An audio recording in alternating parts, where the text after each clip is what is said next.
오늘 우리에게 주시는 하나님의 말씀을 같이 읽겠습니다. 하나님의 말씀은 구약 성경 출애굽기 14장 1절에서 14절까지 말씀입니다. 구약 성경 출애굽기 14장 1절에서 14절까지 말씀. 제가 가진 성경은 구약 성경 101쪽입니다. 구약 성경 101쪽 출애굽기 14장 1절에서 14절까지 말씀을 저하고 함께 교독하겠습니다. 제가 먼저 1절을 읽습니다. 여호와께서 모세에게 말씀하여 이르시되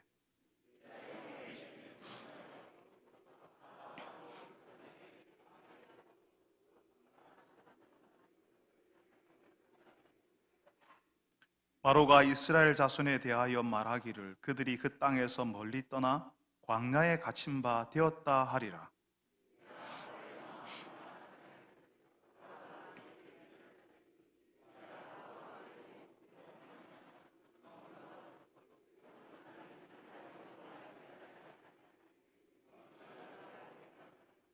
그 백성이 도망한 사실이 애굽 왕에게 알려짐에 바로와 그의 신하들이 그 백성에게 대하여 마음이 변하여 이르되 우리가 어찌 이같이 하여 이스라엘을 우리를 섬김에서 놓아 보내었는가 하고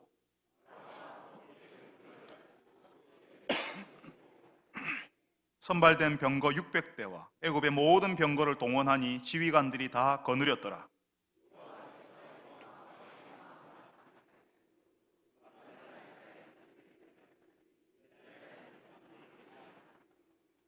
애굽 사람들과 바로의 말들, 병거들과 그 마병과 그 군대가 그들의 뒤를 따라 바알스본 맞은편 비하히롯 곁 해변 그들이 장막 친 데에 미치니라.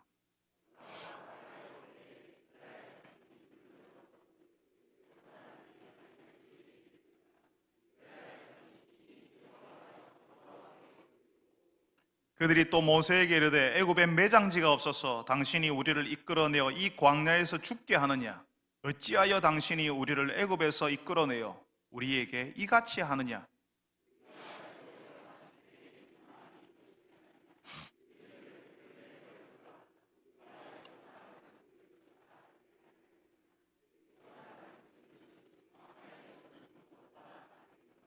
모세가 백성에게 이르되 너희는 두려워하지 말고 가만히 서서 여호와께서 오늘 너희를 위하여 행하시는 구원을 보라.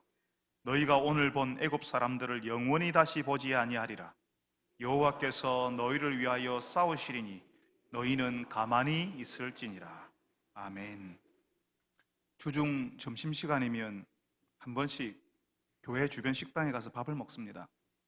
그러면 예전에 잘 보지 못했던 분들을 만나게 되는데요. 식당에서 일하는 외국인들이에요.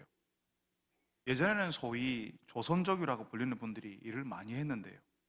최근에 보니까 서양 사람이 식당에서 일을 하고 있더라고요. 저는 처음에 미국 사람인 줄 알았습니다.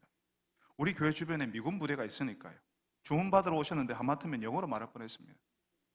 근데 미군이 그런 식당에서 일할 리가 없잖아요. 아무래도 우리나라에 들어온 외모는 저기 코카서스라고 부르는데 코케이전이라고 부르는데 우리나라에 들어온 우즈베키스탄, 타직스탄, 키르기스탄 이런 나라에서 오신 분들 같습니다. 예전과는 다르게 요즘 동네 식당에까지 외국인들이 들어와 있는 것이 굉장히 신기했어요. 대구 봉덕동 식당에 그런 외국인들이 들어와 있다면 전국적으로 얼마나 많은 식당, 얼마나 많은 공장, 얼마나 많은 농장에 외국인들이 들어와 있겠습니까? 우리 교회 성도 한 분도 창녕에서 마늘 농장을 하신다는데요. 거기에도 외국인 노동자들을 많이 쓴다는 이야기를 하셨습니다. 그러니까 우리나라에 들어와 계신 외국인 노동자들이 없으면 우리나라 식당, 공장 안 돌아가고요. 시골 농사 못 짓는다는 거죠. 그러니까 이제는 우리 사회에 그 외국인 노동자들이 떠나면 큰일 나는 거예요. 안 되는 겁니다. 같이 있어야 되는 거죠. 그분들이 다 떠나면 우리 사회에 엄청난 혼란이 찾아오게 될 겁니다. 근데 여러분, 우리가 읽은 말씀에 나오는 그 애굽, 이집트의 그 외국인 노동자들이 일시에 다 사라져버린 사건이 일어났습니다. 하나님의 백성들을 하도 압제하니까, 못 나가게 하니까 하나님께서 이 애굽 땅에 10가지 재앙을 내리시잖아요. 10번째 재앙, 모든 가정에 처음 난 것이 죽는 재앙이 내리니까요. 그제서야 애굽의 바로가 이스라엘 백성들은 떠나라, 가서 여호와 하나님을 섬겨라, 너희 식구들 가축들 다 데리고 나가라 그랬어요. 그래서 그 바로의 말대로요, 그 다음날 아침에 이스라엘 백성들이, 하나님의 백성들이 자기 물건 싹 챙겨가지고 애굽을 다 빠져나갔거든요, 일시에.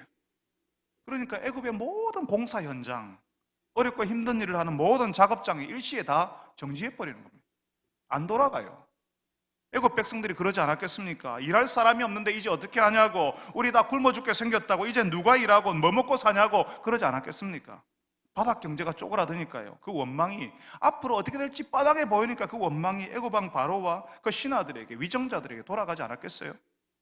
이스라엘 사람들이 그 노예로 한 달 일하면 얼마인데, 그 사람들 쓰면 얼마를 아낄 수 있고 얼마를 남길 수 있는데 계산이 딱 나오는데요, 그 사람들이 다 자유다하면서 다 나가버렸으니까 애굽 각 가정에서, 공사 현장에서 받는 그 충격이 대단했을 겁니다. 아마 애굽 땅에 지금처럼 신문이나 뉴스가 있었다면 사설, 논평이 막 쏟아졌을 거예요. 아무리 그래도 그렇게 쉽게 이스라엘 사람들을 떠나보내야 했을까? 누가 이스라엘을 떠나게 했나? 너무 성급한 판단을 누가 내렸나? 뭐 이런 사람들의 이야기들이, 비판이, 원성이 나오지 않았겠어요? 하나님께서 애굽에 처음 난 것들 다 죽게 하셨는데요, 애굽에서 일어나는 1년간 자연재해로 사망하는 사람들의 숫자를 비교해가지고 이번에 죽은 사람들을 비교하면서 그렇게 큰 차이 나는 거 아니라고, 꼭 이걸 이스라엘 사람들이 하나님이 일으켰다고 믿을 수 있냐고 이야기했을 겁니다. 우연히 그렇게 되는 거라고. 살다 보면 별일이 다 일어나는데 그걸 꼭 하나님이 그랬다고 어떻게 생각할 수 있냐고 그렇게 말했겠죠. 그러니까 그 나간 이스라엘 노예들을 다시 불러와야 한다는 겁니다. 여론들이 막 들끓는 거죠. 설령 하나님 때문에 애굽에 처음 난 것들이 다 죽었다 한들 그 처음 난 것들의 죽음에 대해서 우리가 그냥 지나가면 되겠냐고, 갚아줘야 되지 않냐고, 복수해야 되지 않냐고, 그렇게 사람들이 서로 설득하지 않았을까요?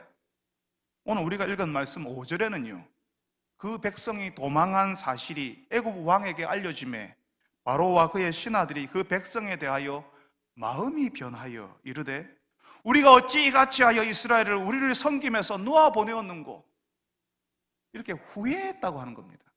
그 마음을 바꾸었다고요. 애굽 왕 바로가 이스라엘을 다급하게 떠나라고 그렇게 했지만 그 마음이 변하니까요, 이스라엘이 도망간 것으로 받아들여요. 도망갔으니까 잡아와야 되는 거죠. 잡아와서, 노예가 일 잘하다가 도망갔으니까 그 도망간 노예를 잡아와서 다시는 도망 못 가게 애굽에서 일어난 일에 대해서 다 책임을 묻고 복수하겠다는 마음이 불일 듯 일어나는 겁니다. 그래서요, 이 애굽의 온 군대에 소집령이 내립니다. 오늘 말씀 7절에는 선발된 병거 600대와 애굽의 모든 병거를 다 동원했다, 지휘관을 세워서 온 군대가 동원되어서 이스라엘을 잡으러 갔다고 이야기합니다. 여러분, 이 시대의 병거는 우리 시대의 전차와 같은 역할을 했습니다. 옛날 고대에 이루어졌던 전쟁은요, 진형을 갖추는 게 중요해요. 진형과 진형이 싸우는 거예요. 한 진영과 한 진영이 싸움을 하는데요, 그 진영을 누가 먼저 무너뜨리냐, 그 진영을 누가 먼저 깨뜨리냐의 싸움이었어요. 그 진영이 무너지고 나면 그 다음부터는 대량 학살이 벌어지는 겁니다. 기마병이나 오늘 말씀에 나오는 이 병거들이요, 그런 진영을 돌파하고 무너뜨리는 역할을 하는 거죠. 엄청난 속도로 달려가서 그 앞에 버티고 있는 사람들과 충돌을 하는 거예요. 수백 킬로의 무게를 지닌 말과 그 뒤에 달린 그 마차의 무게, 그 위에 타고 있는 사람들의 무게가요, 그 속도가 합쳐져서요, 그 엄청난 충격 에너지를 만들어내는 겁니다. 그 앞에 버티고 있는 전열들이, 진영이 다 무너지는 거예요. 우수수 무너지는 거죠. 오늘 말씀에 선발된 병거가 600대라고 하거든요. 선발된 병거. 그러니까 최고로 잘 훈련된 특수부대라는 의미입니다.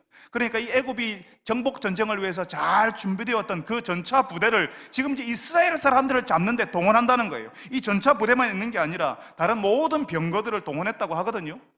그 병거들이 이스라엘 사람들, 이 사람들은 군대가 아닙니다. 그런데 이스라엘 사람들을 뚫고 지나간다고 생각해 보세요. 대량 학살이 벌어지는 겁니다. 여러분, 애굽의 바로가요, 자신의 군대를 보니까, 그런 군대를 보니까 최정예 군대잖아요. 선발된 병거 600대를 탁 도열해 있는 걸 보니까요, 답이 나오잖아요. 가서 잡아오기만 하면 되는 거예요. 군대였던 적이 없는 이스라엘에게 최고로 훈련된 정예 전차 군단이 가기만 하면 다 잡아올 수 있는 거예요. 거기다가 결정적으로 이제 이스라엘을 잡으러 가는데, 이 이스라엘이 지금 어디에 있냐, 뭐 하고 있냐 물으니까요, 찾아보니까요, 이 이스라엘 사람들이 어디에 있냐 하면 바닷가 맞은편에 진을 치고 있는 거예요. 해변에 진을 치고 있는 거죠. 아마 애굽 왕 바로 입장에서는 애굽의 신들이 자기를 도운다고 생각했을 거예요. 땡큐예요, 완전히. 바닷가 앞에 텐트를 치고 거기 다 머물러 있으니까요. 앞면만 잡으면, 앞면과 좌우면만 막으면요, 뒤에는 바다니까 완전히 도가리든 뒤에요, 포위가 되는 거죠. 군사적으로 가장 잊지 말아야 될 장소에 이스라엘이 들어가 있는 거죠. 그러니까 바로와 신하들은 더 이상 생각할 필요가 없는 거예요. 갑자기 이스라엘이 가소로운 오합지졸로 보이는 거죠. 이스라엘을 잡으러 가자, 그 노예들에게 쓴맛을 보여주자, 누가 주인인지 알려주자라고 애굽의 온 군대가 출동을 하는 겁니다. 여러분, 사람들이요, 자기가 보고 싶은 것만 보고요, 믿고 싶은 것만 믿어요. 이제까지 하나님께서 애굽에 10가지 재앙을 내리셨거든요. 뒤로 갈수록 더 강력해지고 심각해지는 재앙이었어요. 그 재앙이 올 때마다 애굽 왕은 못 살겠다고 제발 좀 이 재앙을 물러가게 해달라고, 하나님 앞에 기도해달라고 이렇게 이야기했어요. 애굽의 백성들도 그랬어요. 마지막 10번째 모든 처음 난 것들을 죽게 하시는 그 재앙을 받았을 때, 그때 하나님이 어떤 분이신지를 다 알 수 있었어요. 생명을 주관하시는 분이, 죽음을 주관하시는 분이 누구신지를 이 사람들이 다 알 수 있었어요. 그 재앙들, 그 10가지의 재앙들로 지금 애굽이 거의 초토화됐잖아요. 이제까지 하나님께서 애굽에 10가지 재앙을 내리셨으면, 하나님께서 그렇게 하셨다면 그 애굽의 군대마저도 하나님 앞에서 아무것도 아니라는 사실을 알아야 하는데요, 그 생각을 못 하는 거예요. 애굽의 군대를 보니까, 그 멋지게 도열된 그 전차 부대를 보니까 이스라엘쯤은 압도해버리고 다시 다 노예로 잡아올 수 있을 것 같거든요. 전에 한번 말씀드렸죠. 사람들이요, 자기에게 의지할 만한 아주 조그만 것이라도 있으면 그것 의지하려고 하지 절대로 하나님께 나오지 않는다고요. 애굽의 대부분이 사라졌지만 강력한 군대는 남아있으니까 애굽의 바로가요, 그 군대 믿고 나가는 거예요. 다시 하나님께 대항하는 거예요. 10가지 재앙이 쏟아졌을 때 하나님이 두렵고 제발 이 재앙 좀 물러가게 하라고 이야기했지만, 다시 불쑥 자신의 군대를 바라보니까 한번 해볼만 하네라고 생각하는 거죠. 불과 얼마 전에 이스라엘 사람들은 떠나라, 가서 하나님을 섬기라고 이야기해놓고 다시 그 마음을 바꾸는 거죠. 그 노예들이 떠난 자리, 그 경제적인 손실을 생각하니까 아까워서 견딜 수가 없어요. 그 경제적인 가치를 포기할 수가 없는 거예요. 이래저래 애굽 왕 바로의 자존심이 많이 구겨졌지만, 신의 아들이라고 불렸는데 그 자존심이 많이 구겨졌지만, 이번에 이스라엘 다시 잡아와서 그동안 처음 난 것들이 죽었던 그 원한, 그동안 당한 것을 다 갚아줘야 되겠다고 생각을 하는 거죠. 여러분, 하나님의 기적을 단 한 번이라도 보면 사람들이 하나님께로 돌아올 것이라고 생각하는 분들이 많더라고요. 그렇지만 여러분, 사람이 그렇지 않습니다. 기적을 봐도 사람들은 돌아오지 않습니다. 애굽 왕 바로는요, 하나님께서 연속적으로 10번의 기적을 보여주셨어요. 하나님이 아니라면 절대로 할 수 없는, 오직 하나님만이 하실 수 있는 기적을 10번 연속으로, 그리고 직접 경험하도록 해주셨는데도 그 마음을 하나님께로 돌이키지 않습니다. 내가 잘못했습니다 라고 했다는 금방 다시 고집을 부리고요, 이제는 안 되겠습니다 하다가 다시 하나님을 대항해요. 하나님께 가려고 해도 경제적인 이득을 포기하는 게 너무 힘들고요, 그냥 좀 돌아보니까, 자신을 보니까 하나님 없이도 좀 살 수 있을 것 같거든요. 하나님을 좀 인정하려고 하니까 불편한 일이 너무 많은 거예요. 하나님을 인정하며 살려고 하니까요, 안 했던 일을 해야 되고요, 하기 싫은 거 해야 되고요, 그게 너무 불편해진 일이 많아지는 거죠. 여러분, 처음에 예수 믿겠다고 하고 교회 처음 나오는 사람이요, 얼마나 불편한지 아세요? 매 주일마다 교회 나와야 되잖아요. 교회 다니는 사람들은 그게 하나도 이상하지 않은데, 처음에 이제 하나님을 인정하려고 하는 사람들에게는요, 그게 진짜 불편한 일이에요. 그래서 놀러도 못 가는 거예요. 온갖 모든 일에 내가 다 매여 있다고 생각하는 거죠. 세상에 내가 제일 불행한 사람처럼 느껴져요. 그래서 나중에 다음에 시간 날 때, 한가할 때, 내 마음에 여유가 있을 때, 그때 하나님께 가지 뭐. 스스로 마음을 닫아버리는 겁니다. 누가 강제로 외부에서 가지마가 아니에요. 자기 스스로 마음을 닫는 거예요. 여러분, 사람들이요, 한 번의 실수로 하나님을 거절하고 지옥의 사람이 되는 게 아니에요. 한 번 선택을 잘못해가지고 하나님의 영원하신 진노 가운데 들어온 거 아니라고요. 사람들은 원래 안 그런데 어쩌다가 한 번 선택을 잘못해가지고, 그런데 하나님께서 너무 냉정한 분이라서 하나님이 안 봐주시고 사람들에게 그런 무서운 심판을 내리신다고 생각하는데요, 그거 아니에요. 하나님께서 기회를 주시고 계속 부르시는데요, 그 하나님의 부르심을 지속적으로 자신의 의지를 담아 최선을 다해서 거절하기 때문에 지옥으로 가는 거예요. 하나님께서 애굽 왕 바로에게 기회를 주셨던 것처럼 이 땅의 수많은 사람들에게 기회를 주십니다. 하나님을 알 수 있는 기회, 하나님을 인정할 수 있는 기회, 하나님께로 올 수 있는 기회를 주세요. 그런데 사람들이요, 바로처럼 그걸 스스로 온 힘을 다해서 지속적으로 거절하는 거죠. 경제적인 이득을 포기할 수 없고, 지금까지 괜찮았으니까 앞으로도 괜찮을 거라고 착각하는 거죠. 하나님을 인정하는 것을 그렇게 사는 것이 너무 불편하니까 그냥 안 하기로, 하나님을 인정하지 않은 채로 살기로 자신이 스스로 결단하는 거예요. 여러분, 하나님의 말씀이 들릴 때 하나님 앞에 나오시기를 바랍니다. 하나님이 부르실 때에 하나님 제가 잘못했습니다 하고 하나님 앞에 엎드리시기를 바랍니다. 하나님 앞에 못 나가도록 걸리는 것, 막는 것들이 있으면 그건 내려놓고 뒤로 하고 포기하고 하나님께로 그 방향을 바꿔야 돼요. 그래야 삽니다. 사랑하는 여러분들이 애굽 왕 바로처럼 하나님이 주시는 기회를 스스로 온 힘을 다해서 거절하고 지속적으로 하나님을 대항하는 것이 아니라 하나님 앞에 나와서 하나님의 은혜를 입는 자, 하나님이 주시는 구원을 경험하며 사는 분들이 되시기를 바랍니다. 여러분, 애굽 왕 바로는 최정예 전차 600대와 그 외 다른 전차들을 이끌고 이스라엘을 잡겠다고 엄청난 속도로 추격해 왔습니다. 이스라엘 사람들은요, 바로가 가라 했잖아요. 애굽 왕 바로가, 최고 권위자가, 애굽을 다스리는 통치자가 가라고 했으니까 모든 게 다 끝난 줄 알았어요. 춤을 추면서 애굽 땅을 그냥 떠났을 겁니다. 근데 누가 쫓아온다고요? 애굽의 최정예 전차 600대가 다른 전자들과 함께 이스라엘을 잡으러 오는 겁니다. 멀리서 땅을 울리는 진동이 막 느껴지는데 그 전차 600대가 또 그 뒤를 따르는 병거들이 있잖아요. 전차들이 있잖아요. 그 수백 대, 1000대에 가까운, 1000대가 넘을지도 모르죠. 엄청난 수의 병거들이 일으키는 모래먼지를 보는데 사람들이 놀라지 않았겠습니까? 저 멀리서 보이는 그 모래먼지를 보면서, 땅이 울리는 그 진동을 보면서, 말발굽 소리를 들으면서 놀라지 않았겠습니까? 그 전차들이 가까이 보는, 바로 뒤에 와 있는 거예요, 이제는. 근데 그게 누구냐면 애굽 군대였던 거예요. 아마 이스라엘 사람들은 패닉 상태에 들어갔을 겁니다. 공황 상태에 들어간 거죠. 엄청난 공포를 느끼는 거죠. 그래서 이 사람들이요, 자신들의 지도자 모세를 비난하기 시작하는 거예요. 애굽에 매장지가 없어서 우리를 여기로 인도해서 죽게 하느냐, 우리가 애굽에 있을 때 안 그랬냐, 우리 내버려 두라고, 우리는 애굽 사람 섬기겠다고 했냐 안 했냐라고 하는 거죠.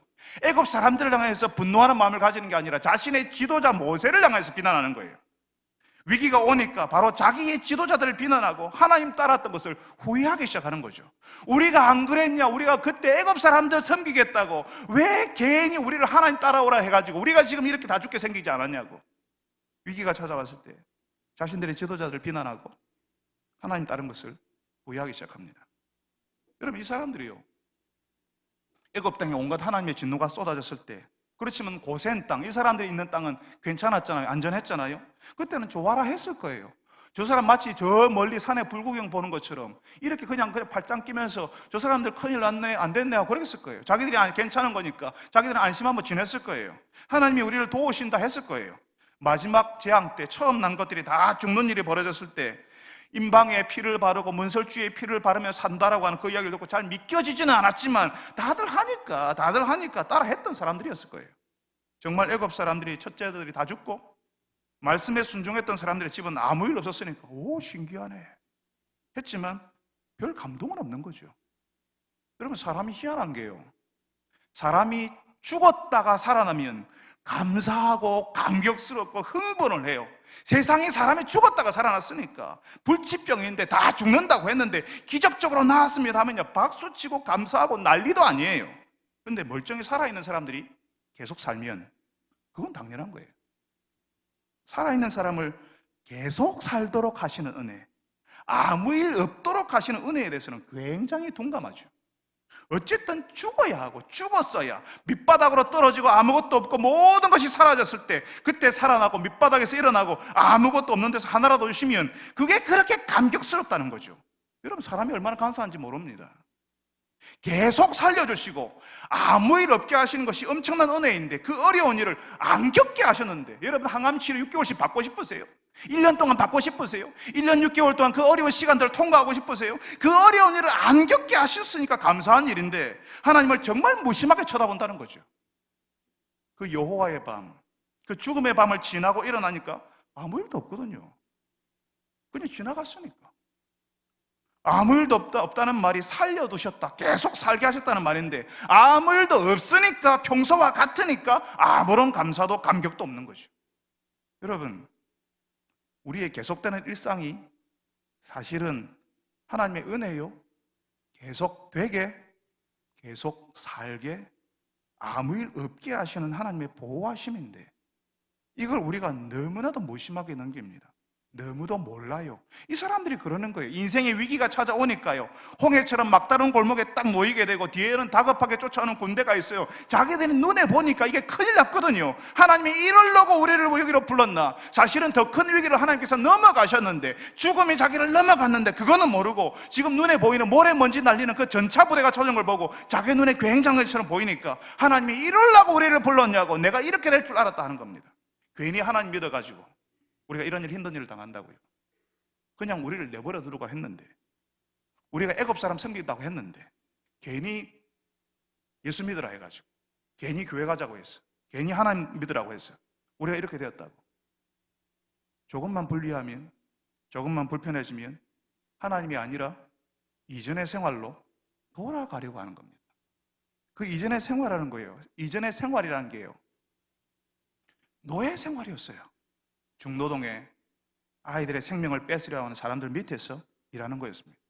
애굽의 신을 섬기고 애굽의 왕이 하라는 대로, 시키는 대로 하며 사는 거였어요. 지금 당장 위기가 찾아오니까 자기들의 눈에 위기죠. 당장 위기가 찾아온 것처럼 보이니까요, 자신들이 경험했던 그 옛날 생활로, 그 죽음의 생활로 돌아가겠다는 겁니다. 하나님 없는 생활로. 그 생활에서 벗어나게 해달라고 기도해놓고, 못 살겠다고 해놓고 다시 그 생활로 돌아가겠다는 겁니다.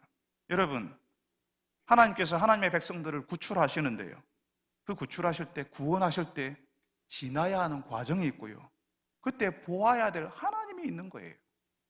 근데 그걸 못 견디는 겁니다. 예, 이해는 합니다. 당장 다급하니까요. 그런 거죠. 다급하면 평소에 하던 게 나오거든요. 평소에 하던 생각이 나와요. 다급할 때, 위급하다고 느낄 때. 그래서 급할 때, 위기의 순간이 찾아올 때 진짜 그 사람이 보이는 겁니다. 괜찮을 때, 아무 일 없을 때는요, 몰라요. 다 괜찮은 사람이고 다 하나님 바라보는 것 같아요. 다 신앙이 있는 것 같아요. 근데 조금 마음에 들지 않잖아요. 조금만 내 생각과 다르고 조금만 불편해지잖아요. 그러면 옛날에 하던 게 나와요. 불평하고 원망하고 다 너 때문이라고 비난하기를 시작하는 거죠. 여러분, 이 다급한 순간에 모세는 뭐라고 하죠? 오늘 우리가 읽은 말씀 13절에 너희는 두려워 말고 가만히 있어서 여호와께서 오늘 너희를 위하여 행하시는 구원을 보라. 너희는 두려워 말고 가만히 있어서, 군대를 갑자기 조직하고 우리가 한번 싸워보자, 대항하자가 아니라 너희는 두려워 말고 가만히 있어서 여호와께서 오늘 너희를 위하여 행하시는 구원을 보라. 여러분, 상식적으로 생각해 보세요. 애굽 땅에 10가지 재앙을 내리셔서 애굽 땅을 떠나오게 하신 분이 하나님이셨어요. 누가 생각해도 그 현장에 있으면 다 알 수 있었어요. 하나님께서 하고 계신다는 사실을 확신할 수 있어요. 애굽 땅에 10가지 재앙을 쏟으시면서 하나님의 의지를 보여주시고 그 백성을 구하시고 돌보시겠다는 표시를 보여주신 거였어요. 근데 기껏 여기 막다른 골목에 몰렸다고, 좀 위험해 보이는 군대가 들이닥친다고 거기서 하나님의 백성들이 다 죽도록 내버려 두시겠어요? 지금 하나님께서는 심판하시겠다, 너희들이 제대로 안 했으니 여기서 다 죽게 하시겠다는 말씀을 하신 적이 없습니다. 그동안 계속 고통당하는 하나님의 백성들에게 내가 가서 구원하시겠다고 하신 거였어요. 구원의 말씀을 하셔놓고 이제 와서 내버려 두신다? 말도 안 되는 이야기죠. 여기까지 인도하셨으면 그 다음도 하나님께서 함께 하시는 거죠. 그 다음도 하나님의 보호하심이 있는 거죠. 다만 그 보호를 내가 모를 뿐이에요. 내가 하는 방식으로 하나님께서 안 하실 뿐이에요. 그 보호가 뭔지, 그 어떤 방식인지 나한테 알리실 필요 없거든요. 하나님께서 나에게 고지해야 될, 그런 30일 전에 고지해야 될 그런 이유가, 의무가 없는 거예요. 말해줘도 우리가 이해 못해요. 예전에 우리 아이가 피아노 의자에 발톱이 찍혔어요. 그 발톱 속살이 찢어진 적이 있었어요. 여러분, 손발톱의 그 속살이 얼마나 민감한지 아시죠? 거기가 찢어졌으니까요, 무지무지하게 아픈 거예요. 피가 엄청나게 나는데요. 그래서 병원에 갔어요. 와, 저는 그 치료하는 걸 못 보고 있겠더라고요. 식은땀이 났어요. 그런데 엄마는 다르대요. 엄마가 얼마나 지독한지 그걸 다 쳐다보고 있어요. 저는 그때 거기서 나왔는데요. 그때 아픈 아이에게요. 의사 선생님이 얘야, 지금 여기 발톱 몇 미리를 절단하고 그걸 들어 올려서 그 속살을 꿰맬 거야. 그러기 전에 마취 주사를 놓을 건데 그래서 너를 완벽하게 치료해 줄 거야. 그렇게 하지 않습니다. 이야기해봐야 알아듣지도 못하고요. 그냥 가만히 있으면 의사 선생님이 그 아픈 데를 치료해 주시는 거예요.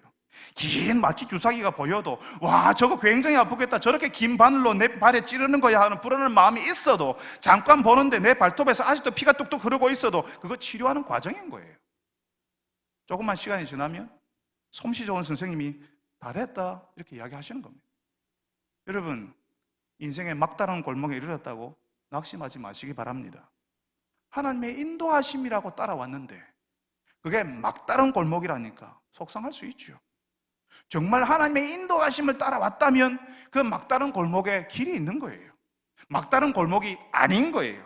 하나님이 하신 일을 우리가 다 알지 못하니까 불안하고 자꾸는 힘든 마음이 찾아오겠지만 하나님께서 살리시겠다는 사람 포기하지 않습니다. 하다가 그만두는 분이 아니시라고요. 하나님의 구원을 끝까지 이루시는 분이시라고요. 모세는 너희가 가만히 서서 하나님이 하시는 구원을 보라고 합니다. 막다른 골목으로 가는데 이게 어떤 사람들에게는요, 불평거리예요. 세상에 하나님이 우리를 이런 지경으로 내버려 두신다고. 근데 어떤 사람에게는요, 하나님이 어떻게 하실지를 기대하는 거예요. 분명히 어려워졌는데 그 어려움 중에 보여주실 하나님의 기적을, 하나님의 일을 기대한다고요. 이게 더 짜릿하거든요. 수많은 사람들은 안 될 텐데, 힘들 텐데, 그거 다 죽는 건데, 상식적으로 말이 안 맞는데 다 그렇게 하지만 거기서 되게 하시는 하나님, 사람들의 일반적인 상식과 편견을 깨어버리시는 하나님을 경험하게 하시는 거거든요. 그래서 너무너무 신나는 거예요. 오히려 그 자리에서 엄청나게 신나는 하나님을 보게 되는 거죠. 하나님께서 수많은 믿음의 사람들과 그런 일을 하셨습니다. 차라리 애굽 사람들에게 잘못했다고 우리 다시 받아달라고 나는 돌아갈 거야 하는 사람들이 공동체에 꼭 있습니다. 좀 힘들면 그냥 예수님 없는 사람, 옛날 생활로 돌아가는 사람들이 죄송하지만 좀 많습니다. 근데 그 공동체가 어디서 소망이 있냐면요, 어디서 의미가 있냐면요, 하나님을 기대하는 사람들을 거기에 같이 주시기 때문에. 하나님이 하시는 구원을 보고 싶은 사람들, 하나님이 어떻게 하실지를 기대하는 사람들을 주세요. 분명히 형편은 안 좋아요. 힘들어요. 그런데 하나님을 기대하는 거예요. 어떻게 하실지는 몰라요. 그렇지만 하나님을 기대하는 거예요. 그 사람들 때문에 그 공동체가 여전히 하나님의 공동체가 되고, 그런 사람들에게 하나님께서 하나님의 기적을 보여주시는 겁니다. 사랑하는 여러분, 위기의 순간에 여러분은 어떤 사람이 되죠? 내가 뭐라 했습니까? 이거 하지 말자고 안 했습니까? 여기 오면 안 된다고 안 했습니까? 왜 내 말대로 안 했습니까? 나는 옛날로 그때로 돌아가고 싶습니다 하는 사람들입니까? 아니면 그 어려운 순간에도 하나님을 기대하는 사람들입니까? 오늘 여러분이 하나님을 기대하는 분들이기를 바랍니다. 그 위기의 순간에 하나님을 기대하는가, 아니면 하나님을 원망하고 다른 사람들을 비난하는가 하는 것은 평소의 나의 모습인 거예요. 평소에 내가 그 위기의 순간에 튀어나오는 거예요.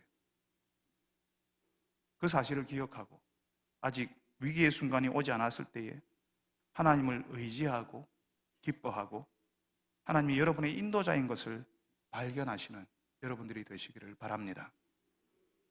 여러분, 여기서 이해가 안 되는 게요, 하나님이 이 사람들을 애굽 땅에서 인도해 내시잖아요. 근데 이제 가나안 땅으로 인도하시는데 이 백성들이 갈 수 있는 길이, 그 코스가요, 이게 하나만 있는 게 아니에요. 그냥 외길만 있는 게 아니에요. 길이 여러 갈래가 있어요. 그런데 하나님께서 이 사람들을 어디로 인도하시냐 하면 꽉 막힌 그런 막다른 골목으로 인도하신다는 거죠. 홍해길로 인도하시는 거예요. 무슨 말이냐면 앞에 바다로 막혀있는 그 막다른 골목으로 하나님이 인도하셨다는 거죠. 여러분, 오늘 앞에 있지 않았지만 그 앞에서 뭐라고 하시냐면 이 백성들을 밤에는 불기둥으로 낮에는 구름기둥으로 인도하셨다고 하거든요. 낮에는 그 구름을 따라서 이 사람들이 진행을 하는 거예요. 하나님께서 인도하시는 거죠. 근데 하나님의 그 인도하심이 어디냐면 막다른 골목이었다고요. 다 막혀버린 길이 없는 곳으로요. 정상적인 사람이라면 절대로 하지 않는 것을 하는 거죠. 앞에는 바다에 막혀있고 뒤에는 이집트 군대가 쫓아오고 지금 딱 도간에 든 쥐가 된 형국입니다. 그러니 하나님의 백성들이 얼마나 두려웠겠습니까? 이 사람들이 이집트 군대를 모릅니까? 거기에 살았기 때문에 이집트 제국, 이집트 군대의 위력을 알아요. 지금 10가지 재앙으로 초토화되었기 때문에 오히려 독이 더 바짝 올라서 복수하겠다고 쫓아오는 그 군대가 얼마나 무서울지 이 사람들이 알고 있는 거죠. 그러니 얼마나 원망스러웠겠습니까? 하나님이 인도하시는데 고작 여기였습니까? 여기를 인도하셨습니까? 라고 원망하지 않았겠습니까? 근데 우리가 다 아는 것처럼 그 밤에 정말 놀라운 일이 벌어졌습니다. 우리가 다 알죠? 어떤 일이 벌어졌죠? 오늘 우리가 같이 읽지 않았지만 21절에 여호와께서 큰 동풍이 밤새도록 바닷물을 물러가게 하시니 물이 갈라져 바다가 마른 땅이 된지라. 바다가 마른 땅이 된지라. 다 죽었다고 생각했거든요. 이런 길로 인도한 모세가 원망스러웠거든요. 우리는요, 다 큰 길 가기를 원해요. 사람들이 다 아는 길 가기를 원해요. 사람들이 다 인정하는 길, 좋은 길을 가기를 원해요. 막다른 골목에서 그 길 없는 그런 곳에 가면요, 길이 없어 보이는, 우리 눈에 보이지 않는 그 길에 서 있으면요, 우린 불안해서 미쳐요. 그래서 우리 기도 대부분이요, 큰 길 가게 해주세요. 사람들이 다 가는 그 길 가게 해주세요. 사람들이 많이 다니는 길 가게 해주세요. 그게 우리 기도 대부분이 그래요. 근데 하나님께서 막다른 골목으로 인도하시잖아요. 하나님께서 분명히 우리 보기에는 길이 없는데 거기서 길이 나게 하시는 겁니다. 사람들에게는 그냥 바다일 뿐이었는데 하나님께서는 바람을 통해 그 바다를 말리시고 바닷물이 물러가게 하셔서 바다 속 길로 가게 하십니다. 그걸 누가 상상이나 했겠습니까? 하나님이요, 하나님의 백성들에게 하나님이 어떤 하나님이신지를 보여주시려고 바다에 길을 내시는 거예요. 길 없는 곳에 길을 내시고 막다른 골목에서 살아날 길을 보여주시는 거죠. 여러분, 그런 적 없으셨습니까? 이제는 끝났다, 이제는 안 된다, 어디에도 길도 없고 다 막혀버린 인생이다 했는데 하나님께서 없는 길을 만들어내시는 경험 없으셨습니까? 여러분, 저는요, 다 저에게 그런 시간들이요, 제가 지난 시간들이 그런 시간이었습니다. 길 없는데, 안 되는데, 길 없는 곳에서 길을 만들어주시고 안 되는데 길을 열어주시는 하나님을 경험하게 해주셨어요. 제가 어릴 적에 자라던 가정이요, 꽉 막혀버린 곳에 있었어요. 사람들이 다 끌끌거리면서 우리 가정을 보면서 손가락질했고요, 저기서는 뭐가 되겠냐라고 사람들이 다 걱정했어요. 근데 길을 만드시는 하나님을 보여주셨어요. 하나님의 백성이라면 없을 수가 없는 겁니다. 안 되는데 되게 하시고 없는 데 주시고 길 없는 곳에서 길을 만들어 주시는 하나님을 체험케 하시는 거예요. 하나님께서요, 당신의 백성들에게 하나님이 살아계심을 알리시기 위해서 하나님이 그런 길을 내시는 하나님, 길을 만드시는 하나님이라는 사실을 보여주시려고요, 큰 길만 가야 돼, 사람들이 인정하는 길만 가야 돼, 사람들이 다 가고 싶은 길만 가야 되고 하는 사람들에게 길 없는 곳에서 길을 만드시는 하나님을 보여주신다고요. 우리 인생을 가끔씩 막다른 골목으로 몰고 가시는 겁니다. 그래서 우리가 다 하나님의 인도하심을 받는데 하나님이 그런 길 없는 곳, 막다른 데로 인도하실 줄 우리가 누가 알았겠습니까? 그런데 하나님께서 그런 곳으로 인도하셔서는 거기서 길을 내시고 길을 열어주시는 거죠. 안 되는 줄 알았는데, 이제는 끝인 줄 알았는데 그 안 되는 자리에서 되게 하시고 그 끝에서 새로 시작하게 하시는 하나님을 보여주시는 겁니다. 그뿐 아니라 그동안 하나님을 대항하고 하나님의 백성들을 압제했던 그 애굽의 군대가 물속에 수장되는 것을 다 같이 보게 하세요. 그동안 이스라엘 하나님의 백성들을 그렇게 떨게 만들었던 군대였어요. 여러분, 애굽왕 바로가 왜 두렵냐 하면요, 그 군대를 가지고 있기 때문에 그래요. 그 군대가 가진 그 폭력성, 그 폭력, 그 힘을 알고 있으니까요. 대항하면 그 군대가 와서 진압해버리는, 무지막지하게 진압해버리는 그 폭력을 알고 있으니까 두려워했고, 그 군대가 다가오니까 모세를 비난했던 거예요. 그 군대를 기억하고 있거든요. 이스라엘 백성들이 애굽에 있을 때 다 그걸 봤거든요. 그 잔악한 폭력을 다 알고 있거든요. 그 두려운 기억이요, 그 두려운 기억이 그 땅을 떠났지만 그 군대가 쫓아올지도 모른다고 하는 그 두려움이 여전히 남아있는 거예요. 밤에 꿈꾸게 만들고요, 여전히 내가 애굽 땅을 떠났나 안 떠났나 두려워하게 만드는 거예요. 근데 애굽왕 바로는 바로 그 군대의 힘을 믿고 하나님의 백성들을 죽이게 왔잖아요. 근데 하나님께서 하나님의 백성들을 두렵게 했던 그 군대가 홍해 바다 속으로 사라지는 것을 보게 하시는 거죠. 우리를 두렵게 했던 것들이 사라지고 이제는 두려워할 필요가 없다는 사실을 알려주시는 겁니다. 여러분, 하나님께서 우리에게 허락하시는 구원은 우리의 일상 속에서 새로운 길을 가도록 허락하시는 것이기도 하지만 그동안 우리를 힘들게 했던 것에서 빠져나오게 하시는 거예요. 우리를 두렵게 하는 것들이 사라지게 하시는 거죠. 더 이상 두려워할 필요가 없게 만들어 주십니다. 오랜 시간 그 애국 군대가 주는 힘에 눌려서 옴삭달싹하지 못하고 애국 왕의 말을 듣고 살아야 했던 그 백성들에게 그 군대가 사라지는 경험은요, 그 목에 매인 사슬이 끊어지고 풀어지는 경험이었을 거예요. 그 군대만 사라지는 게 아니라 그 군대 때문에 두려웠던 그 기억들이 사라지는 거죠. 더 이상 쫓아올 군대가 없다? 이제는 두려워할 필요가 없다고요. 구원받았지만 하나님의 인도하심이 내 가운데 있지만 여전히 두려움의 기억을 가지고 살아가는 것이 아니라 이제는 새로운 기억, 하나님을 따라서 산다는 기억을 주신다는 겁니다. 지금 하나님께서 보여주시는 것은 나중에 하나님의 백성들 앞에서 이 땅의 압제자 사탄 마귀가 하나님의 심판 가운데 사라지는 사건의 예고편입니다.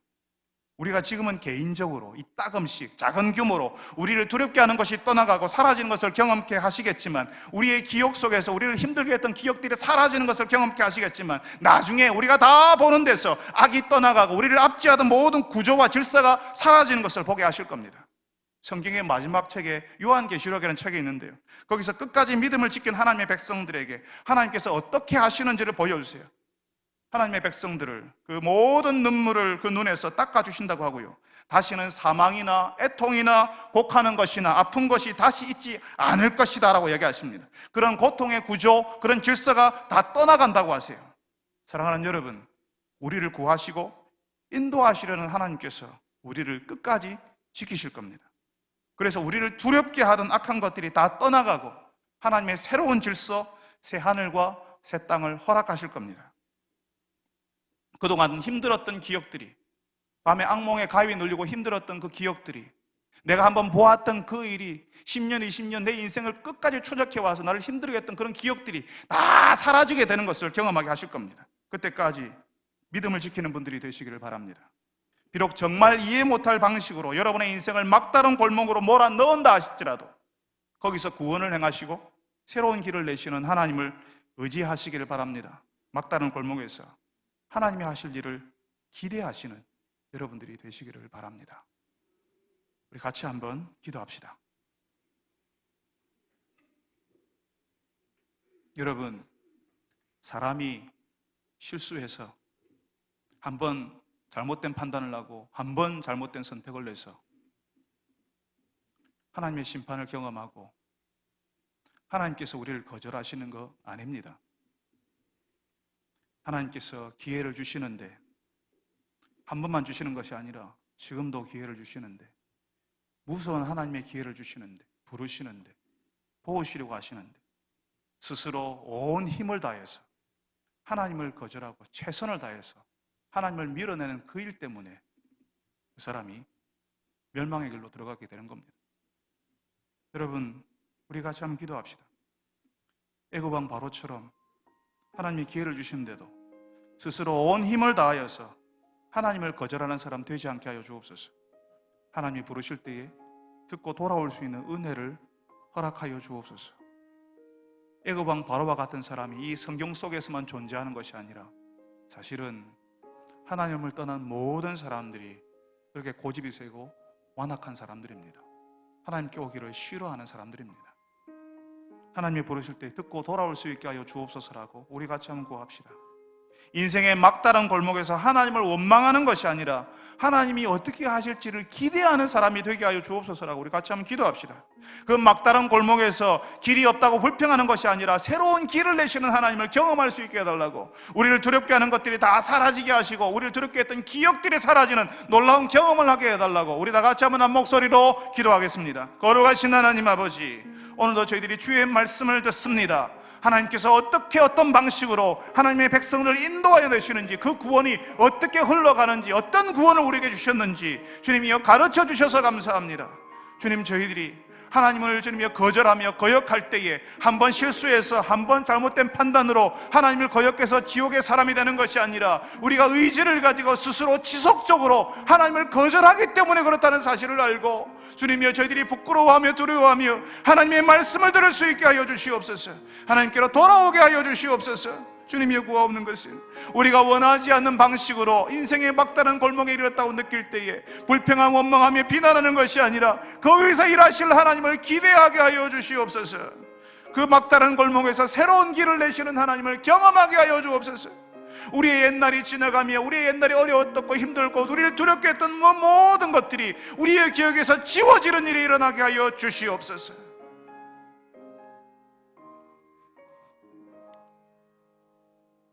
사랑하는 주님, 사람이 어쩌다가 실수해서 한번 잘못 판단해서 그래서 영원한 지옥의 사람이 되는 것이 아니라 하나님의 기회를 주시지만 무수하게 하나님께서 부르시고 찾아와 주시고 하나님께서 은혜를 주시려 하시지만 스스로 자신의 온 의지를 담아서 지속적으로 하나님을 거절하고 있다는 사실을 주님 알려주셔서 그 안타깝고 비참하고 무서운 사실을 알려주셔서 감사합니다. 주님, 애굽의 바로왕처럼 스스로 온 힘을 다하여서 하나님을 거절하는 인생이 아니라 하나님의 말씀을 듣고 돌아올 수 있는 은혜의 인생이 되게 하여 주시옵소서. 막다른 골목에 이르렀을 때에 왜 내 인생이 이렇게 되었나고 하나님께서 왜 나를 이렇게 만드셨냐고 비난하며 원망하는 것이 아니라 주변 사람을 향하여서 손가락질하는 것이 아니라 하나님이 어떻게 하실지를 기대하는 자들이 되게 하여 주시옵소서. 그 골목에서 막다른 골목에서 길을 내시는 하나님, 우리 눈에는 보이지 않았지만 기이하게 일하시는 그 하나님 때문에 기뻐하며 찬송하게 하여 주시옵소서. 우리를 힘들게 했던 그 모든 과거의 일들이, 우리를 아프게 했던 그 모든 일들이 우리의 눈앞에서, 우리의 머릿속에, 기억 속에서 사라지게 하시는 그 구원이 이루어지는 그 일을 우리가 경험케 하여 주시옵소서. 예수님의 이름으로 기도합니다. 아멘.